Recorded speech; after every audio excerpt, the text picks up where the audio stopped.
কথা অগ্নির মধ্যে সব দূরত্ব মিটে যায়। বিস্তারিত জানতে সম্পূর্ণ ভিডিও লাইক দিয়ে দেখতে থাকুন। মাফিন কথা দাদুকে নতুন রূপে হাজির করলে কথা বলে, মাফিন এসব কি করেছো?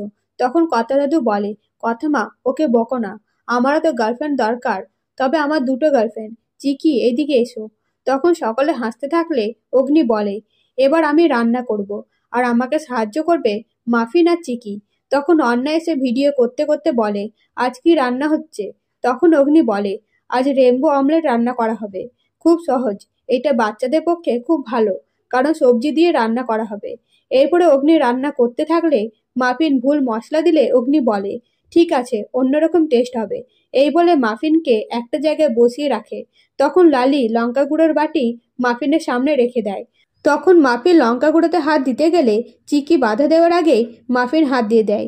তখন সকলে অস্থির হয়ে পড়লে মাফিন বলে, কথা মা চিন্তা করিস না, আমি ঠিক আছি।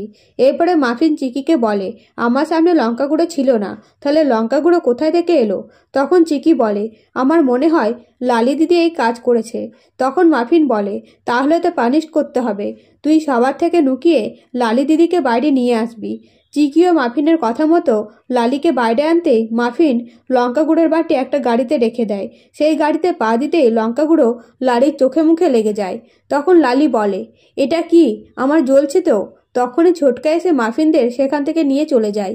এদিকে অগ্নি বলে, এবার গান গাইবে মাফিন আর চিকি। তখন কথা বলে, পাচক মশাই গান শিখিয়েছে তো, নিশ্চয় হিন্দি গান গাইবে। এরপরে অনুষ্ঠান শেষে সকলে বাড়ি ফিরে যায়। অন্যদিকে কথা আলমারির দরজা না খুললে রেগে বলে, এই দরজাটার কি হলো? তখন অগ্নি দরজা খুলে দিতেই কথা জামা কাপড় রেখে সেখান থেকে চলে যেতে গেলে অগ্নি কথার হাত ধরে টেনে জড়িয়ে ধরে আর বলে, আমি তোকে ছাড়া থাকতে পারি না কথা, তুই তো জানিস। এবার তো আমাকে ক্ষমা করে দে, দয়া করে ক্ষমা করে দে কথা। তো কথা কি এবার অগ্নিকে ক্ষমা করে কাছে টেনে নেবে? অবশ্য কমেন্ট করে জানাবেন আপনাদের মতামত। আর ভিডিওটা ভালো লাগলে সাবস্ক্রাইব করে পাশে থাকবেন। ধন্যবাদ।